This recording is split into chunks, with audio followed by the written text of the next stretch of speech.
Oke, persiapan YouTube lah.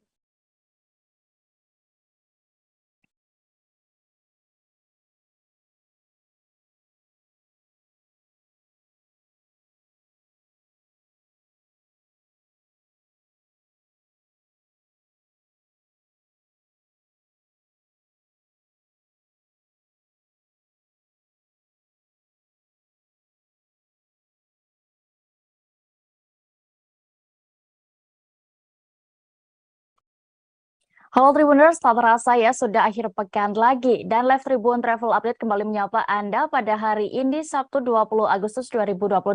Seperti biasa, sore ini akan kami hadirkan informasi terkait sejumlah wisata dan kuliner yang bisa dijadikan referensi Anda berakhir pekan. Bersama saya Diamita dan sejumlah reporter kami dari berbagai daerah di Indonesia, inilah Live Tribun Travel Update selengkapnya. Kita menuju informasi pertama Tribuners. Touring Merdeka Jelajah Tanah Sulawesi di Kota Bitung, Provinsi Sulawesi Utara selesai dilaksanakan. Event ini diikuti puluhan rider dari berbagai daerah di Pulau Sulawesi, Jawa, dan Kalimantan yang tergabung dalam Big Max Indonesia. Acara ditutup dengan mengikuti closing ceremony bersama pemerintah Kota Bitung di SH Sarundajang Hall, Kantor Wali Kota Bitung. Seperti apa kemeriahannya Tribuners? Kami sudah terhubung dengan rekan Christian Wayongkere, reporter dari Tribun Manado yang ada di sana. Silakan rekan. Baik, selamat sore rekan Dea. Jadi pada hari Jumat tanggal 19 Agustus tahun 2022 kemarin, sebanyak puluhan riders dari berbagai daerah di Pulau Sulawesi, Jawa, dan Kalimantan yang tergabung dalam Big Max Indonesia selesai mengakhiri touring Merdeka Jelajah Tanah Sulawesi, di mana mereka telah menyelesaikan etapa terakhir mereka di titik nol Pulau Sulawesi yang ada di Kompleks Pelabuhan Perikanan Samudra Bitung, Kecamatan Air Tembaga, Kota Bitung, Provinsi Sulawesi Utara. Dan ada puluhan motor bersama dengan ridersnya. Sebelum ke titik nol, mereka melaksanakan acara penutupan atau closing ceremony di SH Sarundajang Hall, Kantor Wali Kota Bitung, di mana di sana mereka diterima oleh Wakil Wali Kota Bitung Hengki Hunandar dan jajaran Dinas Pariwisata Kota Bitung melakukan penyerahan sertifikat titik nol titik nol Trans Sulawesi yang diserahkan kepada perwakilan riders dan penyerahan atau bertukar cindera mata. Dan Tribuners, bagi Anda penggemar touring, bisa juga mengikuti jejak para Big Max Indonesia yang melakukan jelajah Tanah Sulawesi dan berakhir di Kota Bitung, Provinsi Sulawesi Utara yang merupakan titik nol Pulau Sulawesi. Sehingga dalam touring di tanah atau Pulau Sulawesi itu tidak lengkap rasanya jika para riders tidak menginjakan kaki di titik nol yang ada di Kota Bitung, Sulawesi Utara. Selain itu, bisa juga di lokasi itu dijadikan tempat spot foto untuk memperlengkap atau memperbanyak koleksi foto Anda di media sosial atau sosial media Instagram maupun platform lainnya. Demikian rekan Dea, laporan dari Kota Bitung. Terima kasih. Baik, terima kasih rekan Christian untuk informasi Anda. Selamat bertugas kembali. Kita beralih ke Sumatera Selatan, Tribuners. Bagaimana ya rasanya menyantap makanan khas Palembang di atas perahu? Ada sebuah tempat makan di pinggir Sungai Musi Benteng, Kuto Besak atau BKB yang bisa membuat Tribuners merasakan sensasi tersebut. Tidak hanya menyantap makanan khas Palembang saja, di sini juga akan disuguhkan pemandangan indah Jembatan Ampera. Saat ini kami sudah terhubung dengan rekan Widya, reporter dari Tribun Sumsel yang akan menceritakan bagaimana testimoninya berkunjung di sana. Silakan rekan Widya. Baik, terima kasih rekan Dea. Menyantap makanan khas Palembang di sini benar-benar istimewa karena lokasinya berada di pinggiran Sungai Musi, yaitu di Benteng Kuto Besak atau biasa disebut BKB Kota Palembang. Dengan menyantapnya itu di atas perahu terapung di Sungai Musi, ini membuat sensasi yang cukup menarik untuk menarik wisatawan maupun masyarakat lokal untuk datang ke restoran perahu terapung ini. perahu terapung ini dibuka dari setengah 5 sore hingga jam 10 malam. Wisata pun maupun masyarakat lokal saat hendak ingin masuk ke dalam restoran kapal perahu ini, terapung ini, itu tetap berhati-hati karena pada sore hari atau malam hari itu Sungai Musinya airnya pasang. Tak hanya itu, wisatawan menyantap makanan ini sambil terasa bergoyang kayak di atas air. Dan juga wisatawan saat menyantap makanan khas Palembang itu bisa sambil melihat atau view dari jembatan Ampera yang sangat cantik pada malam hari. Untuk makanan khas Palembangnya itu ada model, ada tekwan, ada lenggang, ada otak-otak, dan segala menu di khas Palembang ada semua di restoran kapal terapung ini. Dan juga kapal cukup meriah Tribuners untuk para wisatawan dari luar Provinsi Sumatera Selatan untuk mendatangi restoran perahu terapung ini, dimulai dari bandrol 2.000 hingga 12.000. Dan inilah suasana yang ada di restoran kapal terapung di Kota Palembang. Baik rekan Dea. Baik, terima kasih rekan Widya untuk informasi Anda. Selamat kembali beraktivitas. Kita menuju Papua. Tribuners berhasil membentuk 14 kampung adat. Bupati Matius Awoitau disebut meriah oleh masyarakat Kabupaten Jayapura secara adat di bumi Kenambai Umbai. Penyambutan itu setelah Bupati Matius menerima 14 kodifikasi dari Menteri Dalam Negeri di Jakarta pada beberapa waktu yang lalu. Penyambutan itu sebagai bentuk rasa syukur oleh masyarakat adat di Kabupaten Jayapura. Bagaimana untuk informasi lengkapnya akan dilaporkan rekan Calvin Elwis Erare, reporter dari Tribun Papua. Silakan rekan. Baik Dea dan juga Tribuners, di sini kita melihat bagaimana antusias masyarakat adat di Kabupaten Jayapura, Provinsi Papua dalam menyambut kodifikasi yang berhasil didapat atau diraih oleh Bupati Jayapura, Matius Awoitau, dalam memperjuangkan 14 kampung adat di Kabupaten Jayapura. Nah, dengan kodifikasi itu, dengan kepulangannya Bupati Matius Awoitau dari Jakarta, seusai menerima kodifikasi tersebut, setibanya di Kabupaten Jayapura, tepatnya di Bandara Sentani, masyarakat adat Kabupaten Jayapura menyambut Bupati Matius Awoitau dengan secara adat, baik itu tari-tarian adat dan juga suling tambur yang disambut oleh masyarakat adat Kabupaten Jayapura. Nah, yang uniknya juga Bupati Matius Awoitau juga diantar dari Bandara Sentani Kabupaten Jayapura menuju ke kantor Bupati Kabupaten Jayapura dan untuk melakukan acara syukuran bersama masyarakat adat se-Kabupaten Jayapura. Dan juga dalam acara tersebut Bupati Matius Awoitau juga menyampaikan bahwa 14 kodifikasi 14 kampung adat ini menjadi hadiah spesial buat masyarakat adat di Kabupaten Jayapura. Dan 14 kodifikasi ini juga nantinya akan diserahkan langsung oleh Presiden Joko Widodo pada saat pergelaran Kongres Masyarakat Adat nanti di tanggal 24 Oktober 2022 mendatang. Nah, jadi dengan 14 kodifikasi kampung adat ini menjadi satu penghargaan besar bagi masyarakat adat, di mana mereka merasa bahwa hak-hak adat di Kabupaten Jayapura telah diangkat melalui kampung adat, 14 kampung adat yang sudah diraih oleh Bupati Matius Awoitau. Demikian, Dea. Baik, Tribuners, rekan kami juga sudah melakukan wawancara bersama Bupati Kabupaten Jayapura dan juga Yo Ondo Volo Kampung Babrong. Berikut liputannya. Dari kecil sampai tua, kampung-kampung adat menyambut kodifikasi mulai dari bandara sampai sini. Acara pengawasan luar biasa tadi itu. Apa yang kita dengar tadi bahwa mengucap syukur kepada Tuhan menolong kita. Dan apa yang terjadi di sini itu Tuhan punya maksud untuk masa depan masyarakat adat. Terima kasih untuk semua orang, baik masyarakat adat, pemerintah Kabupaten Jayapura, provinsi dan pemerintah pusat. Kita sudah membuat sejarah baru, ruang kepastian terhadap masyarakat di Papua tapi juga di Indonesia. Ini hadiah ulang tahun 9 tahun kebangkitan adat di Kabupaten Jayapura tanggal 24 Oktober. Nah, ini hadiah yang tidak pernah akan terlupakan oleh masyarakat. Dan kebangkitan yang mereka rayakan itu benar. Dan negara mereka paham.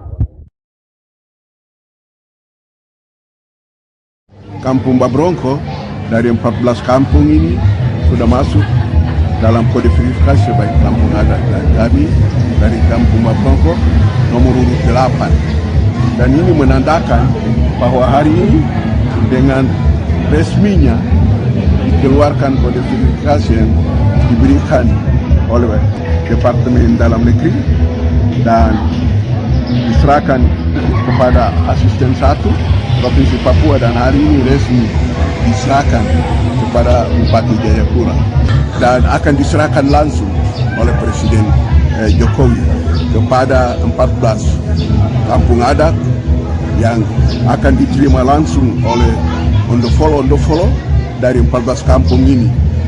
Dan ini satu nilai yang sangat luar biasa, yang sejarah baru terjadi di dunia. Mulai dari Kabupaten Jayapura ini, Pak Bupati Matius Aweto telah membangkitkan adat yang hidup, yang sudah ditumbuh hidup sekian lama ini, dan mulai hari ini sudah mulai dia bangkit menunjukkan identitasnya, bahwa sebelum kamu ada, kami ada, kami ada, kamu ada, dan kamu ada karena kami. Dan ini mulai bersinar mulai dari Tanah Tadi, dari Kabupaten Jayapura melalui. Sebanyak 77 pohon pinang disediakan oleh Pemprov Jambi untuk kegiatan lomba dalam rangka perayaan Hari Ulang Tahun ke-77 Kemerdekaan Republik Indonesia. Kegiatan itu dilaksanakan di lapangan kantor Gubernur Jambi pada hari ini, Sabtu 20 Agustus. Tak hanya lomba panjat pinang, Pemprov Jambi juga banyak mengadakan kegiatan perlombaan dan bertabur hadiah lainnya. Seperti apa keseruan di sana, Tribuners? Sudah ada rekan kami, Hasbi Sabirin, yang ada di lokasi di sana. Silakan, rekan. Ya, baik, Dea. Perlu saya informasikan, memang pada hari ini pemerintah Provinsi Jambi sedang melangsungkan kegiatan perayaan HUT kemerdekaan yang ke-77 Republik Indonesia. Memang pada tahun ini perayaan HUT kemerdekaan Republik Indonesia memang sangat berbeda dari tahun-tahun sebelumnya. Nah, di mana pada tahun 2022 ini pemerintah Provinsi Jambi telah melakukan atau berbagai kegiatan perayaan atau hiburan rakyat yang dilakukan oleh pemerintah Provinsi Jambi. Nah, memang pada tahun 2022 ini masih dalam transisi masa pandemi COVID-19, ya maka pemerintah Provinsi Jambi tidak melakukan secara kegiatan ini secara euforia. Namun untuk memeriahkan pada HUT ke-77 Republik Indonesia ini, pemerintah Provinsi Jambi telah melakukan berbagai kegiatan hiburan rakyat. Ya, salah satunya terpantau hari ini mereka melakukan lomba panjat pinang. Nah, di mana lomba panjat pinang yang dilakukan oleh Pemprov Jambi ini sesuai dengan usia kemerdekaan Republik Indonesia ke-77 tahun. Nah, di sana juga Pemprov Jambi sudah menyediakan ada 77 batang pohon pinang yang sudah dipasangi hadiah dan siap diikut lombakan oleh masyarakat di Provinsi Jambi. Nah, tidak hanya melakukan lomba panjat pinang, pemerintah Provinsi Jambi juga melakukan lomba-lomba atau hiburan lainnya seperti yang kita pantau di sana tadi pagi. Ada lomba ketiak panjang dan ada juga lomba permainan hiburan.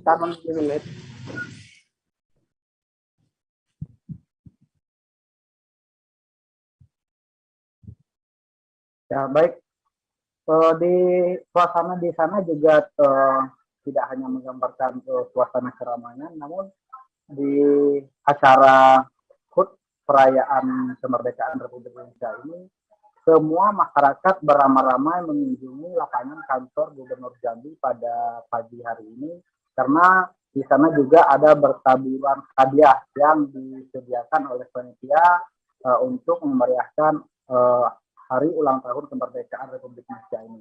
Nah, namun tak kalah penting juga bagi masyarakat Provinsi Jambi, khususnya yang ada di Kota Jambi.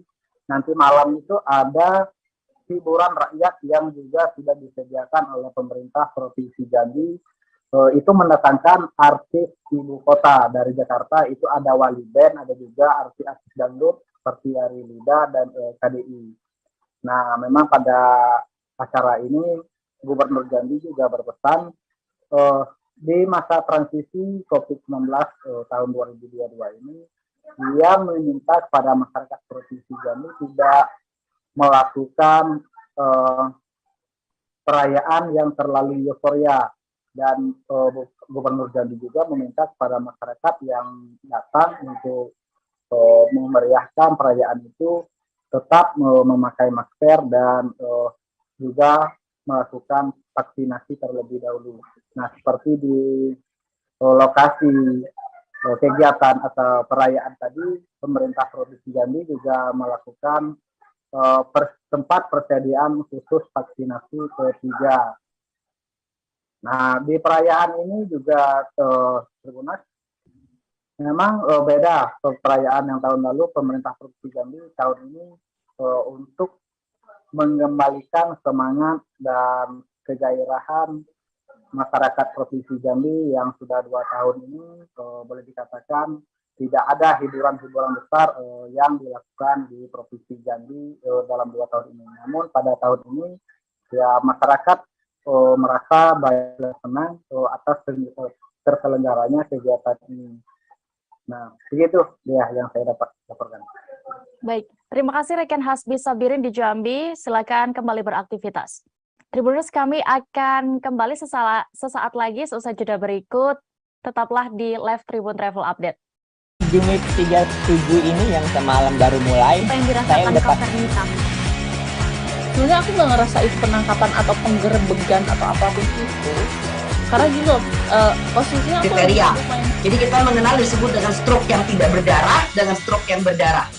Stroke yang tidak berdarah itu biasanya ditandai dengan adanya penyumbatan. Kalau itu terjadi di sini mungkin pikirnya tidak ke situ kali ya, tapi kalau di Korea atau di Kamboja itu ada beberapa paper yang saya itu mas, ya, dulunya tukang koran.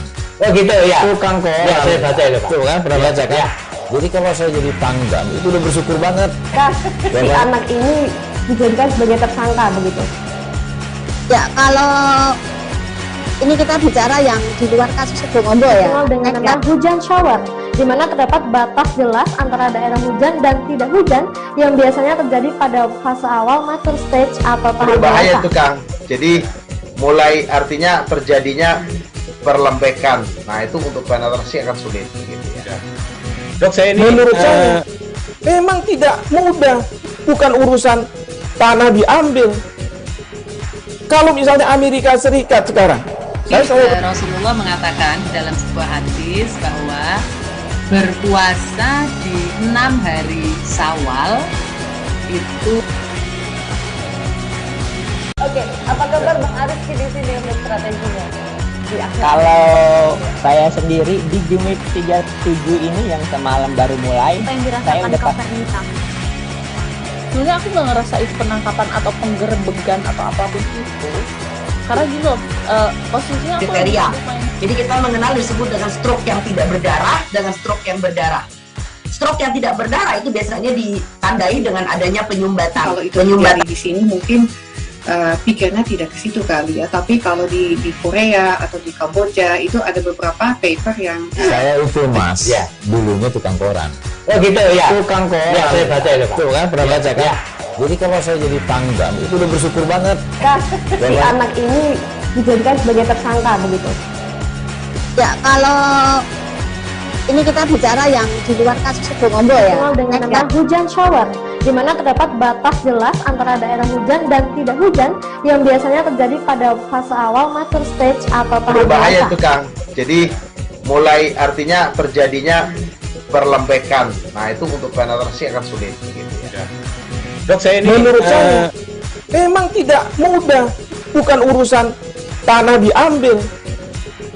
Kalau misalnya Amerika Serikat sekarang, Rasulullah mengatakan dalam sebuah hadis bahwa berpuasa di 6 hari Syawal itu. Terima kasih Tribuners masih menyaksikan live Tribun Travel Update dan kita lanjut ke informasi berikutnya. Wisata Gusung Perlang, Desa Perlang, Kecamatan Lubuk Besar, Bangka Tengah bisa dipilih bagi Anda pecinta laut. Apalagi jika bukan karena adanya daya tarik dari hamparan laut biru ditambah keindahan terumbu karang di sana. Keindahan tersebut bisa dinikmati juga dan dirasakan dengan bersnorkeling. Saat ini kami sudah bergabung bersama rekan Arya Bima Mahendra, reporter dari Bangkapas yang akan menyampaikan informasi detailnya terkait wisata ini. Tribuners, silakan rekan. Ya, baik, terima kasih rekan Dea dan pemirsa Tribuners dimanapun Anda berada. Perlu saya sampaikan bahwa beberapa waktu terakhir ya, masyarakat Bangka Belitung, khususnya dari Kabupaten Bangka Tengah, sedang gencar-gencarnya ataupun sedang hype pergi ke salah satu tempat wisata yang bernama Gusung Perlang yang berada di Desa Perlang, Kecamatan Lubuk Besar, Kabupaten Bangka Tengah, Provinsi Bangka Belitung. Diketahui bahwa memang wisata ini memiliki daya tarik sendiri karena memang terdapat hamparan pasir putih yang berada di tengah-tengah laut yang mana luasnya ini sekitar 300 meter persegi. Nah, selain itu di sekitaran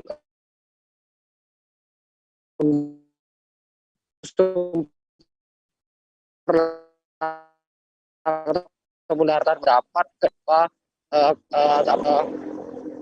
tumbuhan-tumbuhan dan hewan-hewan laut lainnya. Ini sekitar Gusung Perlang tersebut wisatawan bisa menggunakan perahu ataupun kapal dengan jarak 15 menit dari pesisir pantai yang mana memang untuk kapalnya sendiri itu sudah disediakan oleh wisata pun kelompok sadar wisata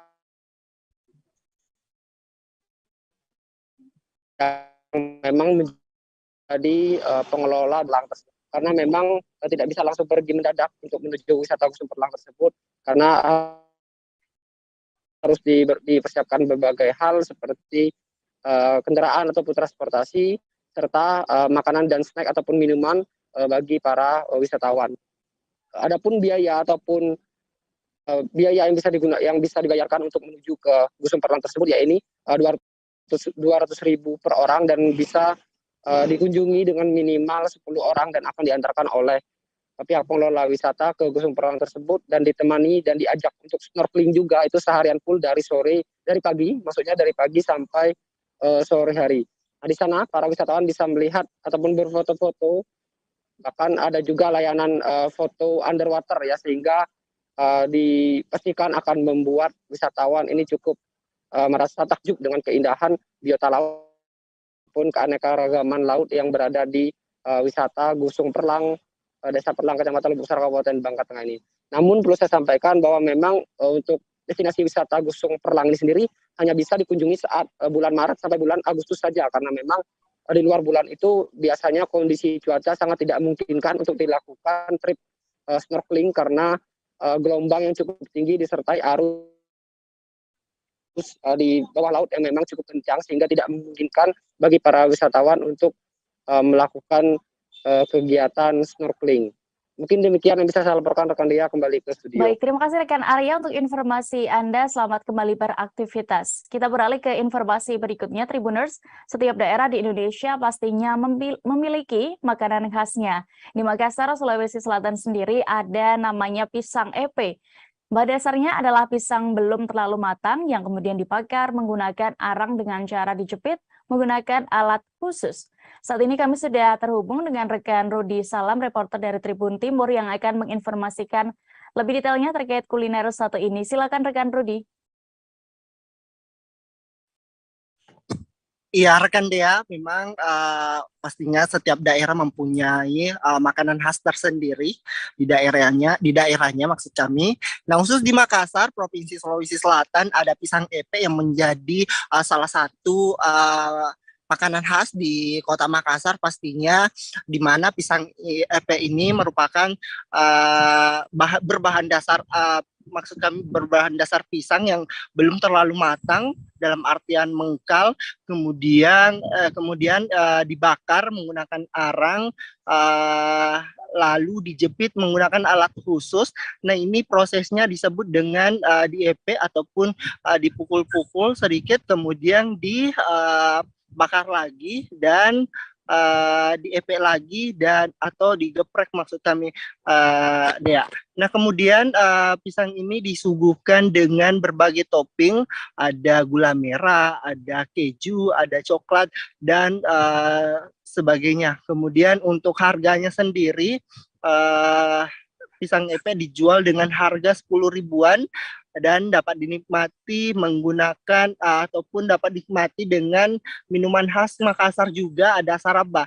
Nah, wisata kuliner pisang epek bisa menjadi pilihan di Kota Makassar. Ada Pantai Losari, di mana seperti kita ketahui, Dea dan Tribuners, Pantai Losari merupakan salah satu ikon di Kota Makassar, di mana di sepanjang jajaran pinggir Pantai Losari ini di Jalan Penghibur Kota Makassar ada sekitar ratusan pedagang yang menjajakan dagangannya.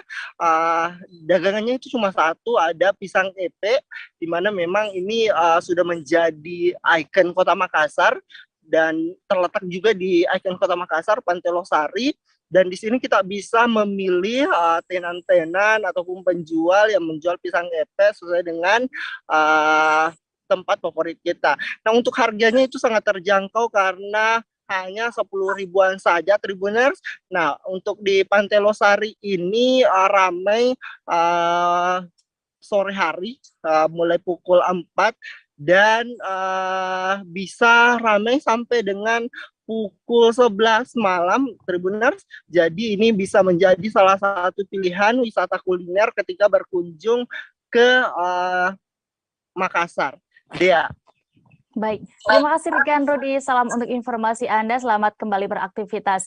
Kita menuju informasi berikutnya, Tribuners. Provinsi Sumatera Barat memiliki beragam tempat wisata alam yang masih asri dan alami. Banyak wisata bahari yang menarik untuk dijelajahi, mulai dari wisata lautnya, wisata pegunungan, hingga wisata air terjun. Di Kabupaten Tanah Datar, terdapat sebuah air terjun eksotis bernama Air Terjun Proklamator. Tempat satu ini bisa dipastikan cocok untuk healing di alam bagi Tribuners pecinta wisata air. Foto menariknya, tempat wisata yang termasuk baru ini ditemukan oleh seorang mahasiswa pecinta alam dari Universitas Bung Hatta di Padang. Pemandu wisata bernama Anto menjelaskan bahwa Bung Hatta yang dijuluki sebagai proklamator kemerdekaan Indonesia menjadi inspirasi untuk penamaan air terjun satu ini. Lokasi tempat air terjun proklamator ini terletak di Singgalang, Kabupaten Koto, Kabupaten Tanah Datar, tak jauh dari Lembah Anai. Jaraknya sekira 1,5 jam perjalanan dari Bandara Internasional Minangkabau. Untuk menuju lokasi air terjun, pengunjung tidak dapat menggunakan kendaraan langsung. Dari pintu masuk utama, perjalanan menuju air terjun akan membutuhkan waktu sekira 40 menit. Mulai pukul 9 pagi hingga 4 sore dengan cukup membayar restribusi sebesar Rp10.000. Air terjun Proklamator punya 3 curahan air terjun sekaligus yang membuat terlihat semakin eksotis. Air terjun Proklamator sendiri merupakan aliran air dari Telaga Dewi di Gunung Singgalang. Keindahan air terjun pun juga sudah tidak diragukan lagi. Rasa lelah setelah mendaki air terjun seolah akan hilang setelah menginjakan kaki di bebatuan di antara air terjun ini. Kita beralih ke Jawa Timur, Tribuners. Restoran all you can eat atau tempat makan di mana pelanggan bisa menikmati semua hidangan menu dengan sekali bayar semakin menjamur di berbagai daerah di Indonesia.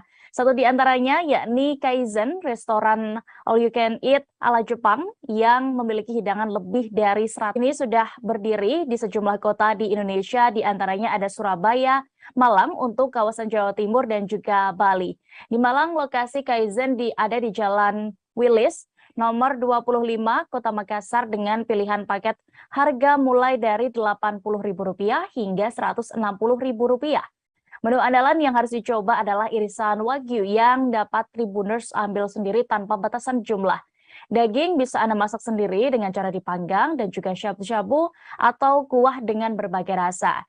Jika ke sana, wajib juga untuk mencoba berbagai kondimen makanan lainnya seperti capcay, sushi, seafood seperti udang dan kerang, sate ayam, kue, bahkan sampai es krim juga tersedia di sana. Makanan di restoran all you can eat kebanyakan konsumen wajib seluruh makanan yang telah diambil ke piring. Bila makanan tak habis atau melebihi waktu yang ditentukan, maka biasanya konsumen akan dikenakan denda. Jadi supaya hal itu tidak terjadi, ada trik agar dapat makan banyak tetapi tetap habis saat bersantap di rumah makan all you can eat. Pertama, Tribuners harus membagi tugas untuk mengambil peralatan makanan dan menu yang ada untuk efisiensi waktu. Kedua, mulai dengan yang paling mahal seperti daging dan seafood